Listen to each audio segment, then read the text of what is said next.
Sejam todos bem-vindos. Se você está chegando aqui agora por esse vídeo, esse é o nosso estudo guiado, um projeto que realizamos através do nosso Discord, onde nós disponibilizamos as aulas e temos um espaço para discutirmos as dúvidas que foram surgindo, e esse é o nosso vídeo de revisão do conteúdo estudado na semana, tudo de maneira gratuita. O link para participar do Discord e do projeto você encontra na descrição desse vídeo. Para mais informações, nos procurem lá no Discord. Conforme anunciado na última live, vamos mudar um pouco o formato. As aulas daqui para frente aumentam um pouco de complexidade. Para nós mantermos a qualidade necessária, faremos a revisão gravada daqui para frente e teremos um fórum do Discord para eventuais dúvidas e troca de ideias que surgirem com seus estudos. Um último aviso, antes de começarmos, é que legalmente somos obrigados a avisar que nosso conteúdo tem cunho educacional e não é para ser interpretado como dica financeira. Não somos registrados em nenhum órgão regulador para dar dicas financeiras, e por estarmos falando de mercados futuros, é preciso dizer que investir dinheiro no mercado financeiro possui alto risco de perder tudo e até mais do que depositado na sua corretora. E por último, resultados passados não garantem resultados futuros. Então vamos lá. Então, esse é o mês 4, é um mês bastante interessante. A gente vai falar de todos esses assuntos aí, começando pelo efeito da taxa de juros, reforçando conteúdos de liquidez e entrega de preço, reforçando a teoria do order block, mitigation block, breaker block, rejection block, reclaimed block, propulsion block, vacuum block, liquidity void, reforçando o liquidity pool, reforçando o fair value gap, divergência de momento, market maker trap, market maker trap. Então, sem mais delongas, vamos para a primeira aula, que é sobre o efeito da taxa de juros. A gente viu aí na última semana sobre o SMT, né? A gente vai estar utilizando essa mesma premissa. Essa é a primeira adaptação que devemos fazer. Na aula original é falado sobre o efeito das taxas de juros no mercado de moedas. Como falamos especificamente de mercados futuros, eu vou trazer aqui as informações aplicadas aos mercados futuros. Então, na semana passada nós vimos o mês 3 sobre a estrutura e como identificarmos a acumulação e distribuição do Smart Money utilizando SMT. Nessa semana vamos falar da tríade de juros. O mercado é todo interligado como engrenagens, né? E a engrenagem principal, o motor principal, conforme nós vimos na semana passada, é a taxa de juros. Aqui nós temos a tríade de juros, né? São os títulos da dívida pública americana. Temos como os principais o T-Bond, que seria os 30 anos. Tem as notas de 10 anos e as notas de 5 anos. Iremos nos utilizar deles para identificarmos a acumulação e distribuição do Smart Money através do SMT, para nos auxiliar na validação de viradas importantes. No vídeo original é falado para utilizarmos essas informações em relação ao dólar, que seria inversamente proporcional aos títulos, mas como nós operamos os índices, estaremos analisando uma correlação proporcional dos índices com as bonds, né, com os títulos. Nesse exemplo aqui eu peguei a última virada significativa, que foi no dia 1º de julho, e a atual, 17 de julho, na quarta-feira. Notem que nos 30 anos nós tivemos um swing falho, enquanto nos outros dois o swing tomou máximas anteriores. O mesmo vale aqui do dia 1º de julho, nós tivemos um swing que tomou essa mínima aqui, enquanto que nos 10 e nos 5 anos ele falhou. Então esses são dois pontos que a gente vai estar analisando para a virada, e a gente vai estar trazendo para os nossos índices. Aqui nós temos nossa tríade de índices, né? O Nasdaq, o S&P 500 e o Dow Jones. Então nós temos marcado aqui o 1º de julho e o 17 de julho, conforme a gente viu lá nos títulos. E notem como nessa primeira ocorrência aqui, ele vai estar validando esse order block, e um forte swing se segue. Novamente aqui também, um order block aqui é validado no dia do SMT que ele foi efetivado.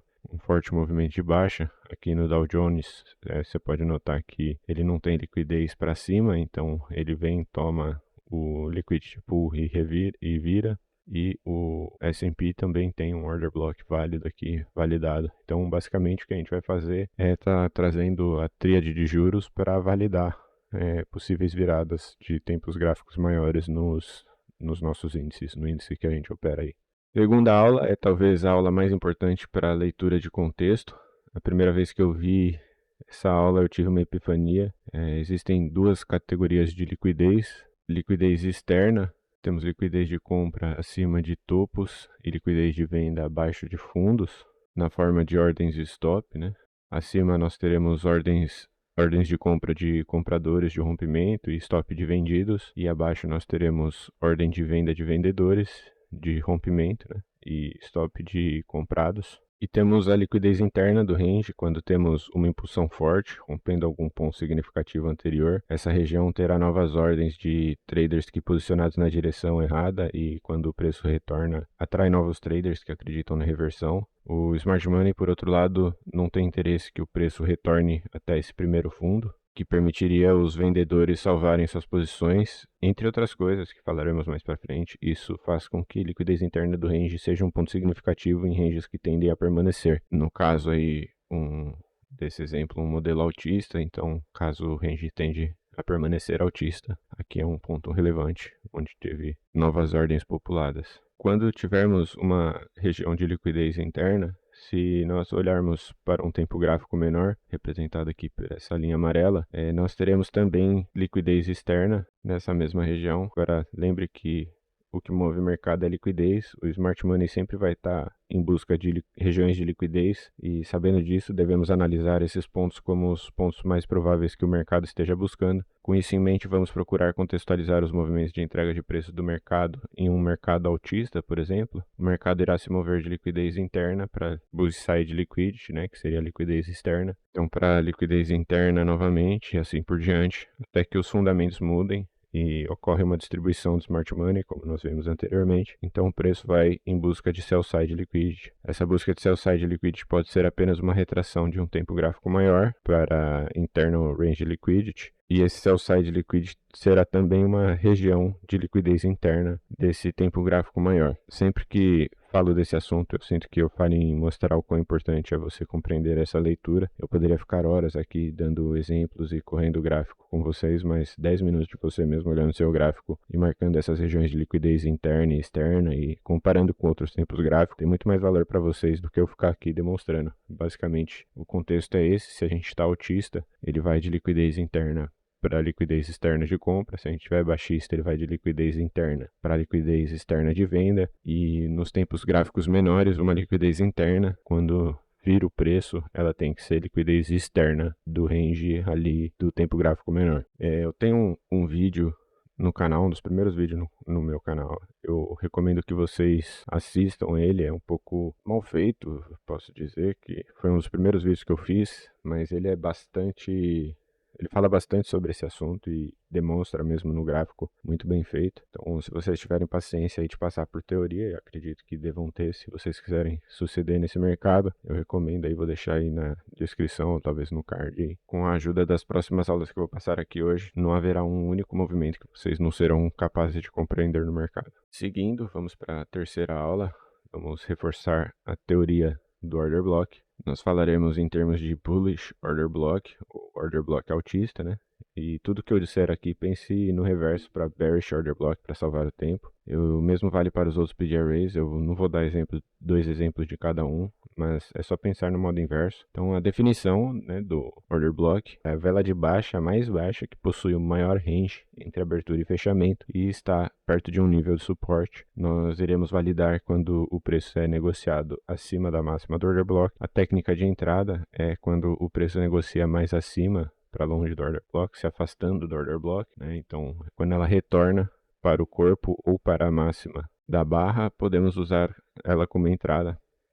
Como definição de risco, a gente vai estar usando a mínima do Order Block e conforme o preço se afasta, a gente pode estar pensando em puxar aí para metade do Order Block. É também considerado um local para subir o stop depois que o preço corre para longe do Order Block, para reduzir o risco. O nível de suporte aqui deve ser algum ponto de interesse de algum tempo gráfico maior. No Order Block de alta, entendemos que durante a formação dele é uma barra de baixa. O Smart Money já vinha acumulando ordens de compra enquanto da formação dessa barra aqui. Quando o preço começa a negociar acima dele, nós temos nossa confirmação. Entendemos que haverá interesse institucional de compra nessa região do Order Block. Quando temos velas consecutivas de baixa também, caso o preço venha a negociar acima delas, estamos provavelmente diante de um Order Block de tempo gráfico maior. Nós podemos analisar viés baseado em liquidez, não exclusivamente para Order Block, mas podemos sim usar os Order Blocks para identificar quando o mensal, semanal e o diário está alinhado.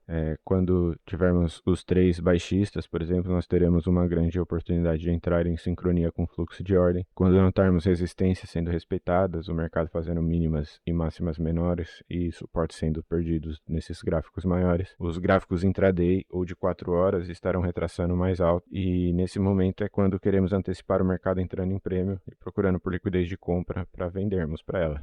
Um ataque de liquidez de stops de proteção ou retorno a order blocks de baixa ou até mesmo fair value gaps, ou até também um preenchimento de um liquidity void, cada um desses oferecendo uma potencial corrida de liquidez de baixa resistência caindo abaixo de uma mínima recente. Esse conceito pode parecer fora de colocação se você não ver a aula original, porque ele dá um exemplo que ocorria quando essa aula foi publicada, né, em 2016, e ele analisa os order blocks alinhando os tempos gráficos maiores. Eu vou deixar esse exemplo para vocês procurarem no gráfico, mas basicamente é isso aí. Quando tiver mensal, semanal e diário alinhados, a gente vai esperar uma retração no intraday, e é quando a gente vai estar antecipando para entrar em fluxo com esses maiores, tempos gráficos maiores. Então, quarta aula, nós vamos falar aí sobre o mitigation block, quando o preço reverte para baixa depois de atingir um nível institucional, né? Então aqui a gente tem um nível de resistência institucional. Cada vez que tivermos um swing de alta, né? Então aqui temos um swing de alta, logo após houve uma quebra. Então cada vez que esse swing falha em criar novas máximas e é seguido de uma quebra, nós vamos chamar ele de mitigation block. Ele é um ponto de interesse, é uma espécie de block. Entendemos que o smart money não deve permitir que os compradores desse swing que falhou recuperem suas posições, né? Que quando o preço quebra fortemente para baixo, eles vão estar em drawdown. O preço não deve ficar muito tempo sendo negociado aqui. Seguimos com o breaker block, similar ao mitigation block.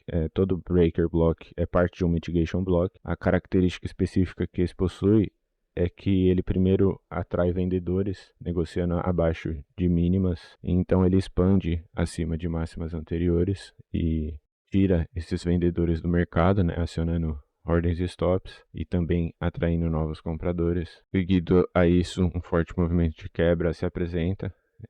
O breaker block seria esse cara aqui, que é um order block que falhou. Então é um order block ao contrário. Quando há quebra aqui, a gente não vai esperar que o preço seja negociado muito acima, pelo mesmo princípio do mitigation block. Nós temos um vídeo sobre um modelo operacional baseado nesse PDRA no nosso canal, é o ATM, quem quiser dar uma checada lá, mas basicamente é isso daí. Próximo é o rejection block. Esse é um dos mais difíceis de se identificar em tempo real.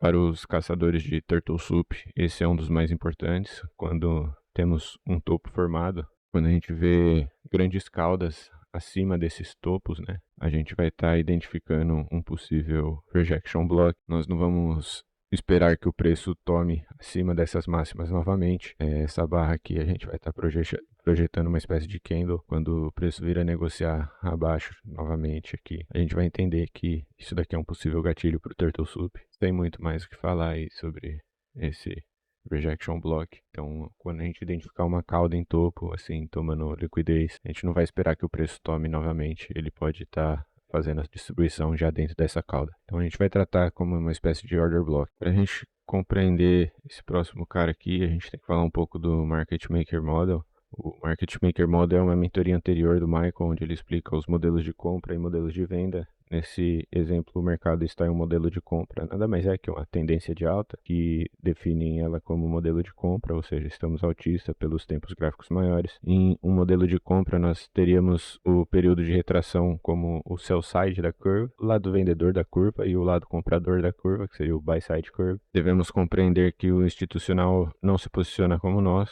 Durante a curva baixista, haverão momentos em que um order block vai apresentar algum swing, pequeno swing de curto período, e quando no lado comprador da curva, né, esses order blocks falharam no lado vendedor, mas no lado comprador, quando o preço ganhar o limite desses order blocks, a gente vai estar considerando eles um reclaimed block. Basicamente é isso. Então, no buy side da curva, né, no lado comprador, esses order blocks que eram ineficazes no sell side curve, né, porque ele estava negociando baixista, quando no lado altista a gente vai estar pensando neles como possíveis pontos de referência para alta. Oitava aula é o favorito do João, é o Propulsion Block. Quem perdeu a aula especial do João sobre o Propulsion Block realmente perdeu, né? Fiquem ligados aí. Nós traremos mais sobre ele, porque entendemos que ele é um dos melhores, se não o melhor gatilho de compra. Idealmente, ele é encontrado em tendências primárias ou intermediárias de alta. O Propulsion Block de alta é a vela ou barra que negocia dentro, né, interage com algum order block altista no caso, se ele está negociando de baixa, né, para dentro do order block, seria um order block altista. Quando nós estivermos antecipando um propulsion, nós devemos permitir pouca ou nenhuma aceitação quando o preço retornar nele, né? Então vejam que quando o preço retorna no propulsion, ele tende a realmente ser um propulsor do preço. O mean threshold, né, que é o ponto médio de um propulsion block, pode até ser negociado, mas o preço deve ter uma reação bastante sensível a esse ponto. Então a gente não quer ver o preço negociando assim na metade dele e ficar enrolando por aqui. Quando ele retornar a metade do preço, né, depois de validado, tomando sua máxima, quando ele retorna a gente quer ver mesmo um movimento de impulsão. Quando eu mostrei pro João, ele me alertou que esse cara aqui, ao invés desse daqui, seria um melhor propulsion, por ele estar isolado aqui. O João, que é o especialista aí no Propulsion Block. Eu esqueci de mudar, eu ia mudar, mas... Eu até cheguei a mudar, mas não mudei no PDF. Mas enfim, esse daqui também pode ser considerado, porque ele vem e negocia num order block anterior, mas o melhor cara seria esse daqui, devido ao fechamento dele ser mais condizente, e também logo depois dele o preço dispara. Se bem que acima desse aqui também ele faz mais ou menos a mesma coisa, né? Ele volta aqui ainda mais ou menos na metade, né, desse propulsion. Agora esse aqui, quando negocia acima aqui, quando ele toca aqui, ó, só vai. Enfim, esse é o Propulsion Block.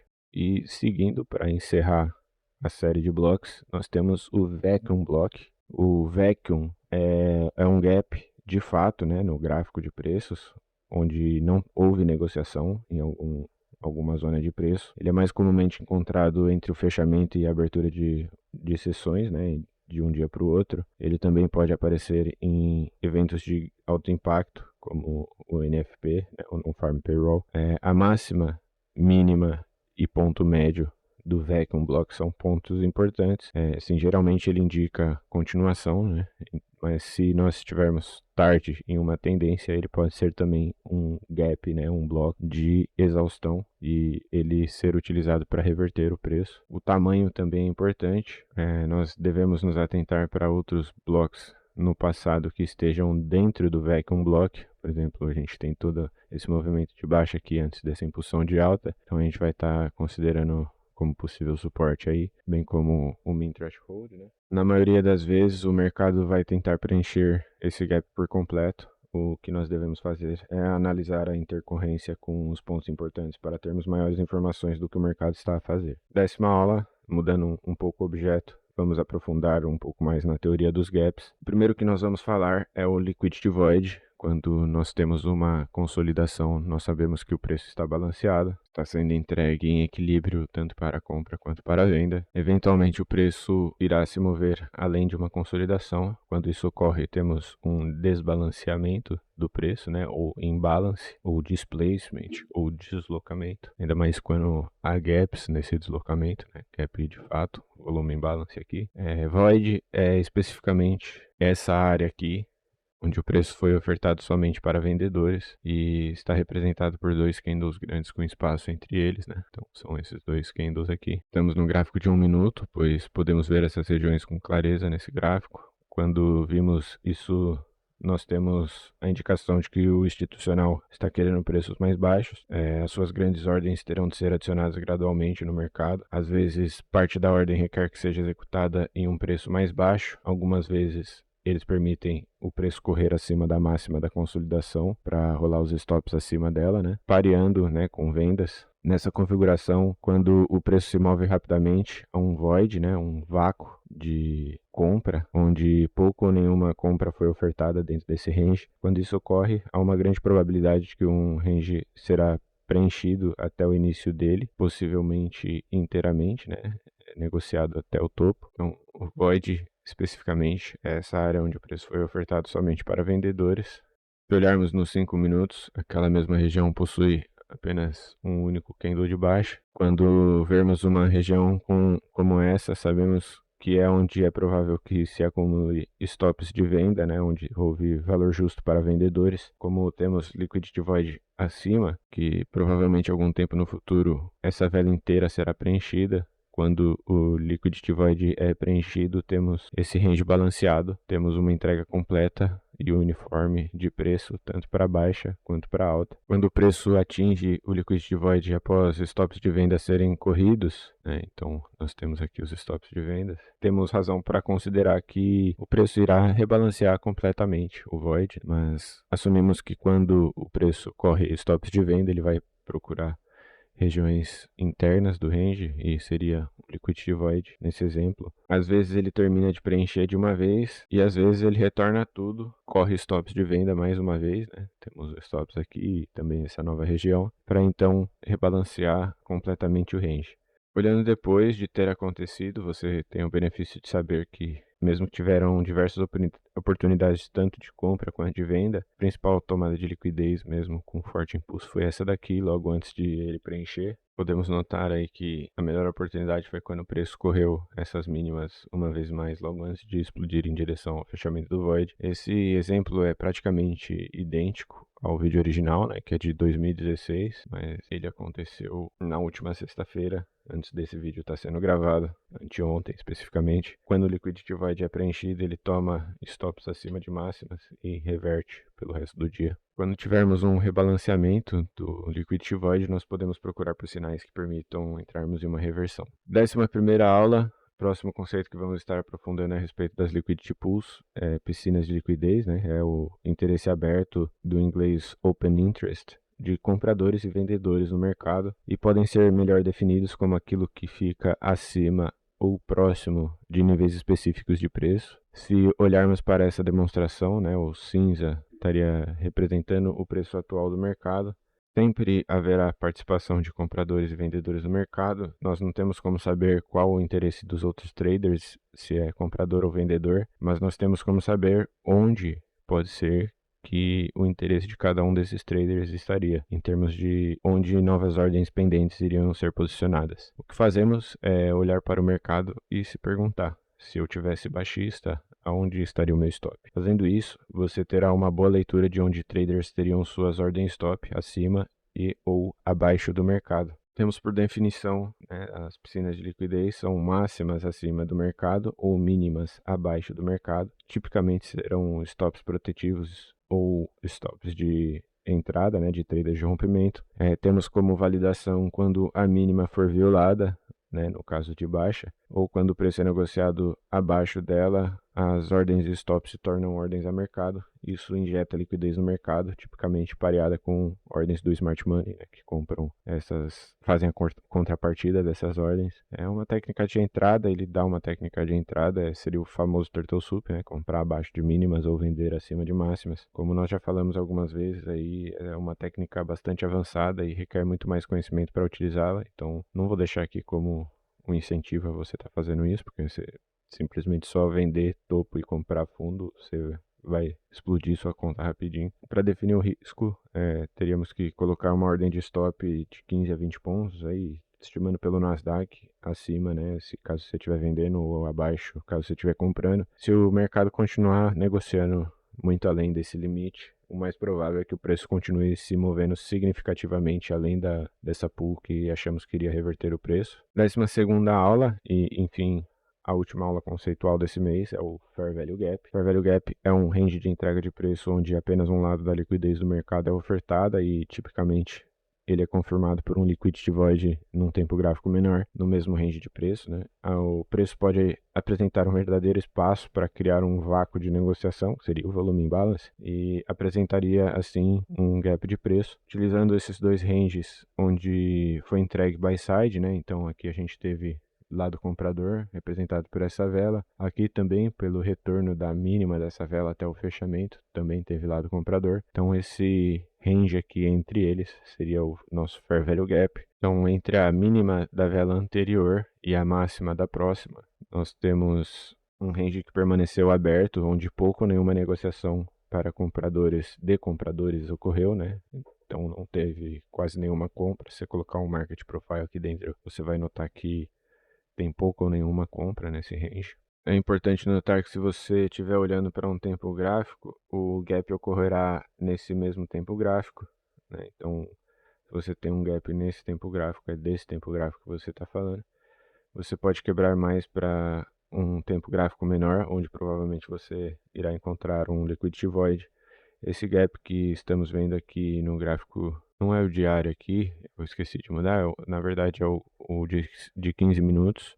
Em um tempo gráfico menor, é mais provável que apareceria como múltiplas velas criando um void, e a natureza do Fair Value Gap é de que esse range irá ser preenchido, e é isso que analisamos. Iremos esperar que o preço queira voltar para essa região e esperaremos que o gap seja inteiramente balanceado ou preenchido. Então, conforme eu falei, é porque no exemplo do vídeo original ele está falando do diário e nas minhas anotações está diário, eu esqueci de anotar, mas considera aí que é um tempo gráfico maior e um menor, mas na verdade do exemplo aqui ali eram 15 minutos. Aí se você desce para o 5 minutos, ou seja, se descermos um período gráfico, nós podemos notar que temos uma mínima formada abaixo do preço. Quando o preço ataca essa mínima e reverte, é razoável esperar que o preço retorne para tomar essas máximas formadas, né, que delimitaram o Fair Value Gap. Então, quando a gente vê o preço vindo atacar essas máximas, é razoável esperar que o Fair Value Gap vai estar sendo inteiramente preenchido. Quando ocorre o preenchimento do Fair Value Gap, ele tem o seu propósito concluído. Caso o fluxo institucional seja baixista, uma vez que for balanceado o Fair Value Gap, podemos buscar sinais de que o preço está revertendo para atacar novas mínimas formadas. Caso o fluxo institucional seja altista, isso não está na aula, mas já vou deixar aqui, uma vez que o gap é preenchido, ou balanceado, né, melhor dizendo, podemos considerar que esse range do Fair Value Gap já está balanceado e não devemos esperar que o preço tenha interesse de negociação de novo abaixo do Fair Value Gap. Não está nessa aula, mas esse último seria um Inverse Fair Value Gap, vocês já podem ter ouvido por aí. Aula 14 e 15, 13 e 14, na verdade, né? Aula 13 e 14 são aulas de setup. Vocês vão me desculpar, mas eu cansei produzindo esse vídeo aqui para vocês e eu não vou falar deles, não vou demonstrar exemplo como eu fiz com os outros. Quem tiver interesse vai lá e vê a aula original. Eu acho que pelos últimos meses já deu para ter uma noção da interpretação que devemos fazer desses setups tradicionais, ou seja, devemos analisar a falha deles, né, para tirarmos informações de como o Smart Money estaria interpretando. Fiquem à vontade para tirar dúvidas a respeito deles lá no fórum, que eu vou responder, mas eu não acho que tenha nada a acrescentar sobre essas aulas. De qualquer modo, recomendo que vejam pelo menos o do topo duplo, que é o segundo, né, o último desse mês. Tem coisas interessantes lá, de todos esses setups que ele apresenta, eu acho que é o mais relevante, é o que eu mais uso, né, topo e fundo duplo. Eu gosto muito de utilizar como alvo. Tem umas informações válidas de measure moves também, nesse do topo duplo. E, enfim, confiram lá. Dicas, né? Como sempre, não acreditem em mim, acreditem no seu gráfico. É muito importante que você coloque todos os conceitos que você aprende no seu gráfico. Liquidez interna e liquidez externa é a chave para a leitura correta do preço. Então, é bastante importante vocês estarem no seu gráfico aí analisando regiões de liquidez interna do range, liquidez externa do range. Tudo isso fará muito mais sentido se você colocar no seu gráfico e marcar os PD arrays, entender qual liquidez interna foi tomada, qual order block, qual fair value gap, qual liquidity void que ficou como liquidez interna, qual piscina de liquidez, qual block, enfim. Coloquem no seu gráfico, tirem entendimento. Quando vocês estiverem estudando, vejam no seu gráfico qual PD array vocês mais gostam, quase todo movimento que interessa. Se vocês notarem os exemplos que eu marquei nesse PDF, eu utilizei o mesmo range para todos os exemplos, com exceção do Liquidity Void e do Fair Value Gap, eu fui para outro range, mas todos os blocos tinham no mesmo range, então você não precisa saber de todos, né? Você não precisa ser especialista em todos. Idealmente você vai escolher um que você mais goste e vai se especializar nele e utilizar ele aí como seu gatilho, como seu ponto de entrada ou como como referência, né? Importante que você faça anotações sobre cada ponto, se não mantiver um registro não evolui. E por último, verdade sem lógica não é verdade. Tem que ser tudo lógico, tem que ter uma lógica, tem que ter um contexto, tem que estar bem embasado, tem que ser mensurável, repetível, né? Nossos agradecimentos aí. Primeiro nossas redes, né?